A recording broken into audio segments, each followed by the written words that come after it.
नमस्कार विद्यार्थियों।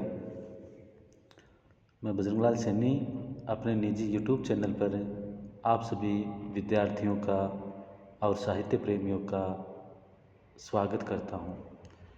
आज हम इस ऑनलाइन वीडियो व्याख्यानमाला में आप सभी के लिए भक्ति काल काव्य के अंतर्गत जो सगुण काव्य धारा में कृष्ण काव्य धारा है उसके स्वरूप और उसकी विशेषताओं के संबंध में विस्तार से अध्ययन करने का प्रयास करेंगे।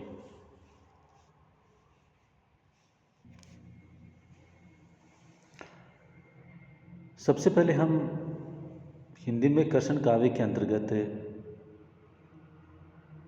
कृष्ण काव्य के बारे में, उसके स्वरूप के बारे में चर्चा करने का प्रयास करते हैं। अपन देखते हैं कि कृष्ण का जो स्वरूप है उसका उल्लेख ऋग्वेद के कुछ सूक्तों के रचयिता ऋषि कृष्ण हैं। छांदोग्य उपनिषद में भी आंगिरस के शिष्य कृष्ण का उल्लेख है। डॉक्टर भंडारकर ने यह सिद्ध किया है कि वैदिक साहित्य में उल्लेखित कृष्ण और महाभारत के कृष्ण अलग अलग हैं। इसी बात का समर्थन लोकमान्य बाल गंगाधर तिलक ने भी किया है। महाभारत में वर्णित कृष्ण यदुवंशी क्षत्रिय के रूप में अंकित हैं। धर्म स्थापना उनके अवतार का प्रमुख उद्देश्य है। वेदांग के ज्ञाता कृष्ण ने गीता के उद्गाता के रूप में अपने देवत्व का परिचय दिया है। कृष्ण की बाल लीला गोपाल स्वरूप का प्रारंभ पुराणों से हुआ। भागवत पुराण, हरिवंश पुराण, विष्णु पुराण एवं पद्म पुराण में उनकी महिमा का विस्तार पूर्वक वर्णन किया गया है। कृष्ण के दो रूप हैं, लोक रक्षक एवं लोक रंजक। महाभारत के कृष्ण लोक रक्षक हैं, जबकि पुराणों में वर्णित कृष्ण लोक रंजक हैं। आश्चर्य की बात यह है कि श्रीमद् भागवत पुराण में राधा का कहीं उल्लेख नहीं है। अन्य पुराणों यथार्थ, ब्रह्मवैवर्त पुराण, हरिवंश पुराण आदि में राधा को विशेष महत्व दिया गया है। पुराणों में महाभारत के कृष्ण एवं द्वारकाधीश कृष्ण को महत्व न देकर ब्रज बिहारी कृष्ण और उनकी लीलाओं को विशेष महत्व दिया गया है। रास पंचाध्यायी में गोपियों के साथ श्री कृष्ण की मोहक लीलाओं का वर्णन तो है, किंतु उसमें राधा का उल्लेख नहीं मिलता। किंतु कालांतर में राधा कृष्ण की प्रेम लीलाएं प्रसिद्ध हो गई।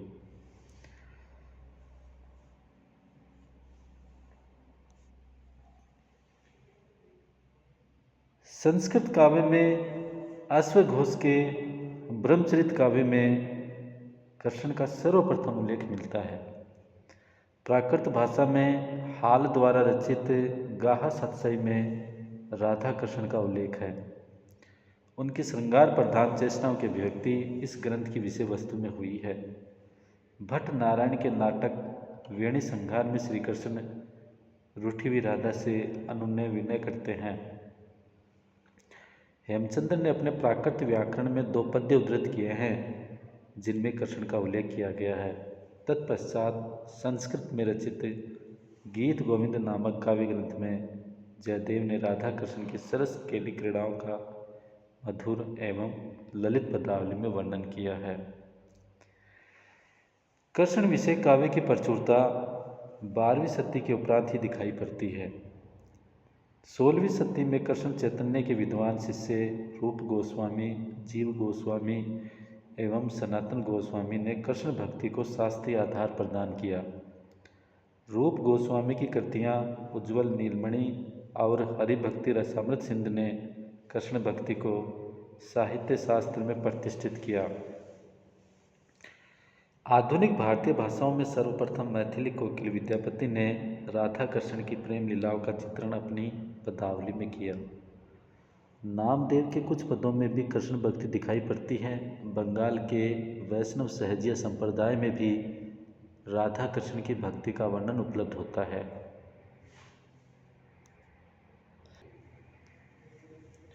कृष्ण को रस एवं राधा को रति नाम से संप्रदाय में जाना जाता है। विद्यापति, जिनका रचना काल 1350 ईस्वी से 1460 ईस्वी के मध्य है, ने पदावली मैथिली भाषा में लिखी है, जिस पर बंगला प्रभाव है। ये पद इतने मधुर एवं भावपूर्ण है कि जनश्रुति के अनुसार चैतन्य महाप्रभु ने गाते गाते भाव विभोर होकर मूर्छित हो जाते थे। राधा कृष्ण की श्रृंगारिक चेष्टाओं एवं क्रियाओं का मधुर चित्रण इन पदों में है। इसमें ऐन्द्रिक आसक्ति, मानसिक सौंदर्य की प्रधानता है। संयोग एवं योग के मार्मिक वर्णन पदावली में उपलब्ध है। नक्सिक वर्णन, सद्य स्नाता वर्णन, वह संधि एवं व्यभिचार के चित्र विद्यापति की पदावली में देखने को मिलते हैं। कृष्ण भक्ति काव्य की प्रमुख विशेषताएं।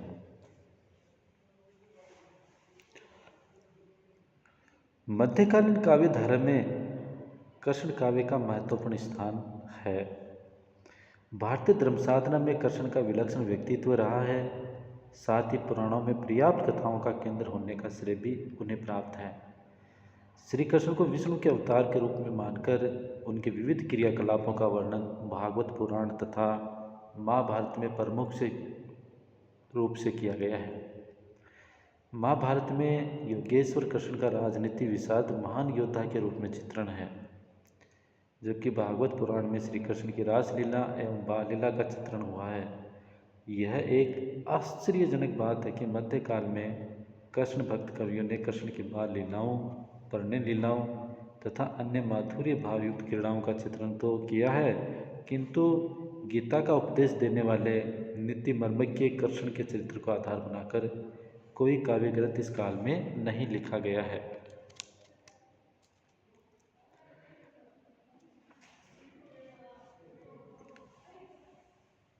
कृष्ण काव्य की रचना प्राय उन भक्त कवियों के द्वारा की गई है जो किसी न किसी संप्रदाय से जुड़े हुए थे। अतः कृष्ण काव्य में एकरूपता दिखाई नहीं पड़ती। कृष्ण लीला का गान तो प्राय इन सभी कवियों के द्वारा किया गया, परंतु राधा कृष्ण के विषय में उनकी अपनी धारणाएं एवं मान्यताएं रही हैं जो उनके संप्रदाय विशेष के अनुसार थी। युगीन परिस्थितियों ने भी कृष्ण काव्य को किसी न किसी रूप में अवश्य प्रभावित किया है। वल्लभाचार्य जी ने तत्कालीन मुस्लिम शासकों के अत्याचारों से पीड़ित समाज की दुर्दशा के संदर्भ में एकमात्र श्री कृष्ण को शरण स्थल के रूप में स्वीकार किया। सूफियों के प्रेम तत्व को देखकर कृष्ण भक्त आचार्यों ने अपनी भक्ति भावना में माधुर्य भाव का समावेश कर उसे जनता के लिए आकर्षक बनाया। संक्षेप में कृष्ण भक्त काव्य की प्रवृत्तियों का विश्लेषण कुछ एक बिंदुओं के माध्यम से अपन कर सकते हैं।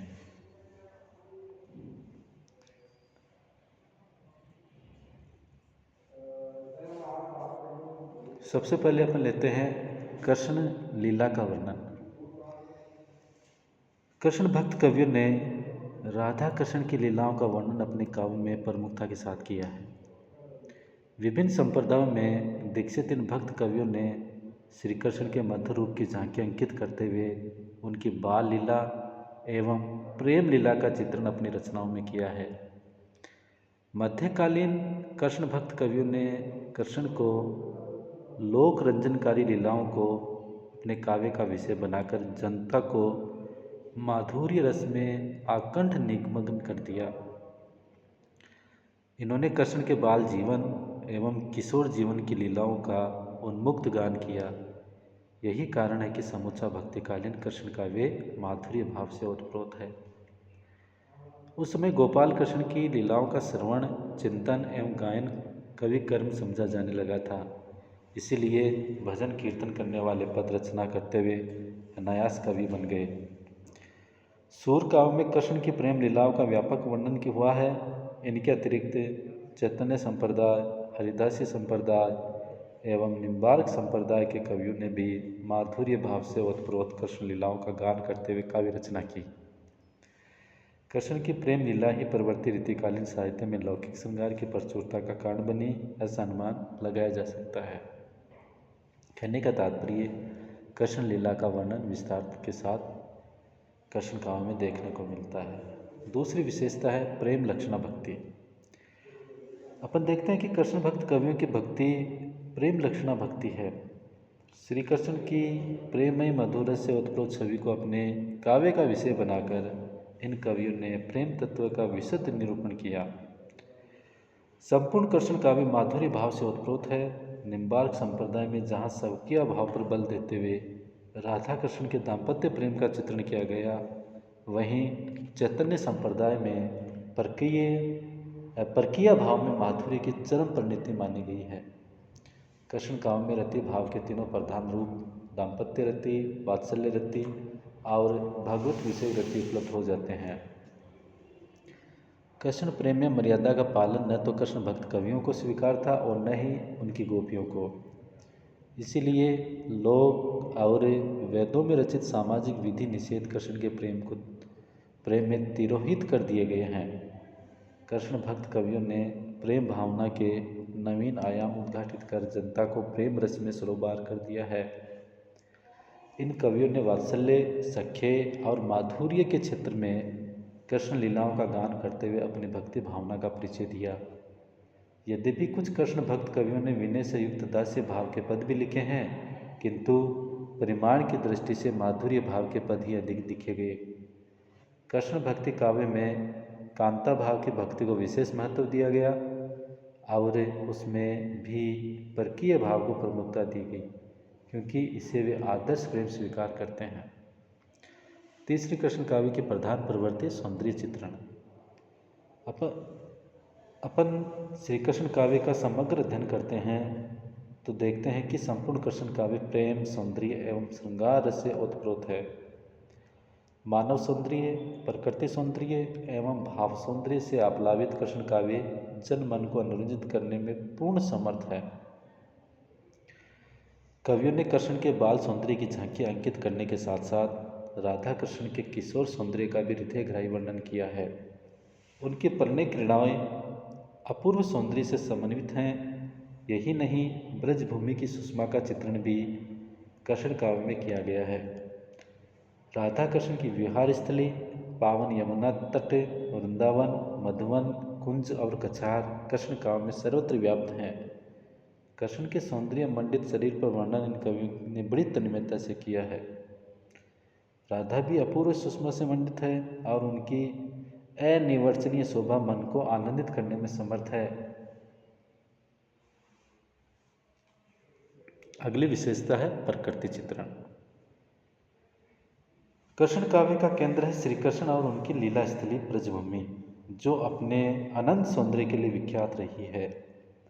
यही कारण है कि कृष्ण भक्त कवियों ने जहाँ राधा कृष्ण के सौंदर्य का चित्रण किया, वहीं उनकी विहार स्थली ब्रजभूमि की अनंत सुषमा का निरूपण भी अपनी रचनाओं में किया है। भाव प्रदान होने से कृष्ण काव्य में प्रकृति चित्रण उद्दीपन रूप में अधिक हुआ है, आलंबन रूप में बहुत कम, परंतु दृश्यमान जगत का कोई भी सौंदर्य उनकी आंखों से टूटा नहीं है। पृथ्वी, अंतरिक्ष, आकाश, जलाशय, वन प्रांत, यमुना कूल तथा कुंज भवन की संपूर्ण शोभा इन कवियों ने प्रत्यक्ष या परोक्ष रूप से विशेषकर की है। भाव की पृष्ठभूमि में किया गया प्रकृति चित्रण भी अत्यंत हृदयग्राही बन पड़ा है। वियोग व्यथित गोपियों को जब यमुना व्यर्थ में बहती हुई, भंवरे व्यर्थ में गुंजार करते हुए तथा कमल व्यर्थ में खिले हुए जान पड़ते हैं। पहले जो लताएं अति सुंदर लगती थी, अब वो मन को जलाती हैं। तब ये लता लगती अति शीतल, अब भई विषम ज्वाल की पुंजे। इस प्रकार इन कवियों ने मानव प्रकृति का चित्रण करने में भी अपनी सूक्ष्म पर्यवेक्षण शक्ति का परिचय दिया है।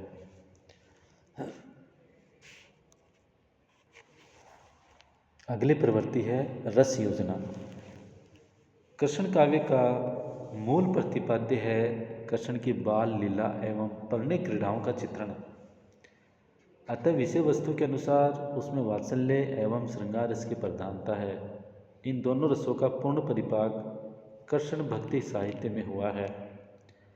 सूरदास वात्सल्य के सम्राट कहे जाते हैं, क्योंकि उन्होंने बाल मनोभावों का ऐसा हृदयग्राही वर्णन अपने पदों में किया है जो अन्यत्र कहीं दिखाई नहीं पड़ता। आचार्य हजारी प्रसाद द्विवेदी ने सूरदास के वात्सल्य वर्णन पर टिप्पणी करते हुए लिखा है कि बाल कृष्ण की चेष्टाओं के चित्रण में कवि कमाल की होशियारी और सूक्ष्म निरीक्षण का परिचय देता है। न उसे शब्दों की कमी होती है और न ही अलंकारों की, न भावों की और न ही भाषा की।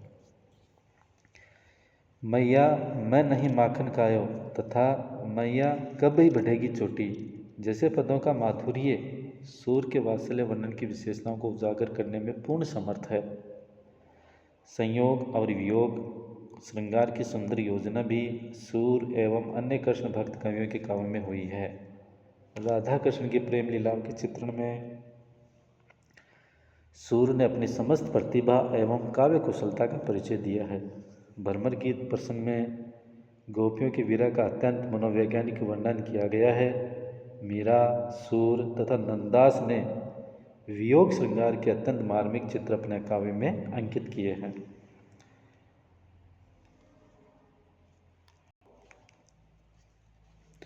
कृष्ण काव्य में वात्सल्य और श्रृंगार के साथ साथ शांत और अद्भुत रस की योजना भी की गई है। विनय के पदों में शांत रस की तथा श्री कृष्ण के अलौकिक काव्य व्यापार वर्णन में अद्भुत रस की सृष्टि हुई है। रस योजना के अंतर्गत ही इन कवियों ने भावों अनुभवों की भी सुंदर योजना की है। अगली विशेषता है रीति तत्वों का समावेश। कृष्ण काव्य में श्रृंगार वर्णन के साथ साथ रीति तत्व का समावेश भी हो चला था। कवियों ने नायिका भेद एवं अलंकार निरूपण करना प्रारंभ कर दिया था। सूरदास एवं नंददास की कृतियों में रीति तत्व का यह समावेश प्रचुरता से है। सूरदास ने साहित्य लहरी में नायिका भेद एवं अलंकार वर्णन किया है, जबकि नंददास कृतरस मंजरी में नायिका भेद, हाव भाव, रति आदि का विशुद्ध निरूपण किया गया है। नंददास का एक अन्य रीतिप्र ग्रंथ है विरह मंजरी, जिसमें विरह के काव्य शास्त्रीय भेद समझाए गए हैं। श्री कृष्ण की शोभा को लेकर नक्सिक वर्णन की परंपरा भी चल रही थी और उसी का आधार लेकर ऋतु वर्णन भी आरंभ हो गया था। इस प्रकार कृष्ण भक्ति में ही रीतिशास्त्र का परिशीलन होने लगा। रीतिकाल में प्रचुरता से जिस रीति तत्व का निरूपण हुआ, उसका बीज निश्चित रूप से श्री कृष्ण भक्ति काव्य में उपलब्ध होता है। अगले कृष्ण काव्य के प्रधान प्रवृत्ति काव्य रूप। कृष्ण काव्य जीवन के एक सीमित पक्ष को लेकर ही चला, अतः उसमें महाकाव्योचित उदारता एवं व्यापकता दिखाई नहीं पड़ती। कृष्ण के किशोर जीवन एवं बाल जीवन की लीलाओं का विशद चित्रण तो उसमें हुआ है, परंतु महाभारत के योगेश्वर कृष्ण जो राजनीति विशारद एवं धर्म रक्षक हैं, उनका चित्रण कृष्ण भक्ति काव्य में प्राय नहीं हुआ है। जीवन के प्रेम पक्ष को लेकर लिखे गए इस काव्य में मधुरता, सरसता, रागात्मकता तो है, किंतु उदात्तता, गरिमा एवं भव्यता के स्तर पर वह राम काव्य से तुलना नहीं कर सकता। यही कारण है कि राम भक्त कवियों ने जहाँ प्रबंध काव्य की रचना की, वहीं कृष्ण भक्त कवियों ने मुक्त काव्य की रचना की। कृष्ण लीला के जिस विषय को लेकर ये कवि अग्रसर हुई है, वह वस्तुतः गीति एवं मुक्तक शैली के लिए ही उपयुक्त था। यद्यपि इस काल में कृष्ण के जीवन को आधार बनाकर कुछ प्रबंध काव्य भी लिखे गए, यथा भंवर गीत, रास पंचाध्यायी, सुदामा चरित, रुक्मिणी मंगल आदि, तथापि प्रधानता मुक्त काव्य की ही रही। प्रबंध रचना के लिए जो व्यापक दृष्टि एवं संबंध निर्वाह कवि के लिए अपेक्षित है, उसका अभाव इस काल के कवियों में देखा जा सकता है। अगली विशेषता भाषा शैली। संपूर्ण कृष्ण काव्य ब्रज भाषा में लिखा गया है। भाषा की दृष्टि से कृष्ण भक्त कवि अत्यंत समर्थ एवं सशक्त माने जाते हैं। सूरदास की ब्रज भाषा परिनिष्ठित एवं साहित्यिक है तथा उसमें प्रत्येक मनोभाव को सफलतापूर्वक व्यक्त करने की क्षमता है। उनकी ब्रज भाषा अपनी कोमलता, सरसता, माधुर्य एवं पद लालित्य के कारण व्यापक काव्य भाषा के रूप में प्रतिष्ठित हो चुकी थी और कई सौ वर्षों तक काव्य भाषा के पद पर प्रतिष्ठित रही। ब्रज की लोक प्रचलित भाषा की व्यापक काव्य भाषा बनाकर इन्होंने अपनी सामर्थ्य का परिचय दिया है। नंददास को भी ब्रज भाषा का अच्छा ज्ञान था, इसलिए उनके संबंध में कहा जाता है कि नंददास जड़िया। इन कवियों की भाषा की जड़ें लोक भाषा में निहित रही हैं। भाषा में लोक प्रचलित मुहावरों एवं सूक्तियों का भी सुंदर समावेश करते हुए उन्होंने अभिव्यक्ति की पूर्णता प्रदान की है। ब्रज भाषा की व्यापक प्रतिष्ठा हो जाने पर भी इस समय तक उसका कोई परिमार्जित व्याकरण सम्मत स्वरूप स्तर नहीं हो पाया था। यही कारण है कि कवियों ने मनमाने प्रयोग करते हुए शब्दों को इच्छानुसार तोड़ा मरोड़ा है तथा लिंग संबंधी गड़बड़ी कर दी है। मीरा की भाषा पर राजस्थानी प्रभाव है, जबकि रस खान की भाषा शुद्ध ब्रज भाषा है। कृष्ण भक्त कवियों ने प्राय गीति शैली का प्रयोग किया है। संगीतात्मकता, भावात्मकता, वैयक्तिकता, कोमलकांत पदावली जैसे गीति तत्वों का समावेश इनकी रचनाओं में मिल जाता है। सूर आदि समर्थ कवियों के पदों में अनूठी भावव्यंजकता, वक्रता, लाक्षणिकता के कारण शैलीगत प्रौढ़ता भी दिखाई पड़ती है। अंतिम विशेषता अलंकार एवं छंद। कृष्ण काव्य में सूरदास, नंददास, रसखान एवं मीरा कृष्ण भक्त कवियों में अग्रगण्य हैं। इनके काव्य में अलंकारों की मनोहारी सुषमा देखी जा सकती है। उपमा, रूपक, उत्प्रेक्षा, विभावना, असंगति, प्रतीप आदि अलंकारों का सौंदर्य इनके काव्य में यत्र तत्र देखा जा सकता है। ये अलंकार निरूपण न तो चमत्कार प्रदर्शन के लिए है और न ही प्रयत्न साध्य है, किंतु भाव व्यंजना के लिए आवश्यक होने पर भी ये अलंकारों का सहारा लिया गया है। इन कवियों का सादृश्य विधान भी अत्यंत सशक्त एवं सुंदर बन पड़ा है। कृष्ण भक्त कवियों में प्राय पद लिखे हैं। सूर सागर में पदों की प्रधानता है। नंददास ने रूप मंजरी तथा रास मंजरी में दोहा, चौपाई का प्रयोग किया है। रसखान ने कवित्व और सवैये लिखे हैं। कुंडलियाँ, गीतिका, अरिल जैसे कुछ अन्य छंदों का प्रयोग भी कृष्ण काव्य में देखने को मिलता है। कृष्ण काव्य का महत्व। कृष्ण भक्ति साहित्य आनंद और उल्लास का साहित्य है। इस साहित्य ने जीवन में व्याप्त जड़ता को भांगकर उसे गतिशील बनाया और उद्देश्यहीनता को दूर कर उसे लक्ष्य की और अग्रसर किया। जीवन की नीरसता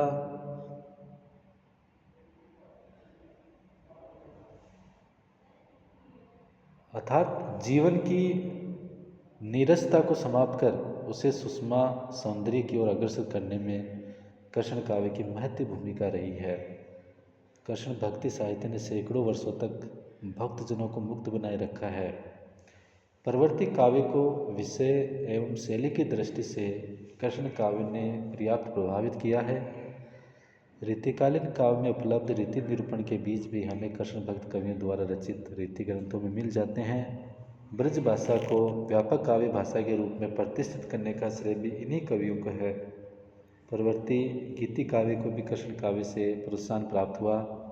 कृष्ण भक्त कवियों ने लोक रंजनकारी कृष्ण की मधुर लीलाओं से निराशा से मुरझाए चेहरों पर प्रफुल्लता का संचार करने में सफलता प्राप्त की है। यही कारण है कि उनका सबसे बड़ा योगदान कृष्ण काव्य में प्रकट होता है या अपन प्रकट कर सकते हैं। धन्यवाद। इस प्रकार आज हमने श्री कृष्ण के स्वरूप, उसकी काव्य प्रवृत्तियों पर विस्तार से अध्ययन किया है। कृपया वीडियो को लाइक करें। शीघ्र ही हम अगला वीडियो लेकर के आपके सामने उपस्थित होंगे।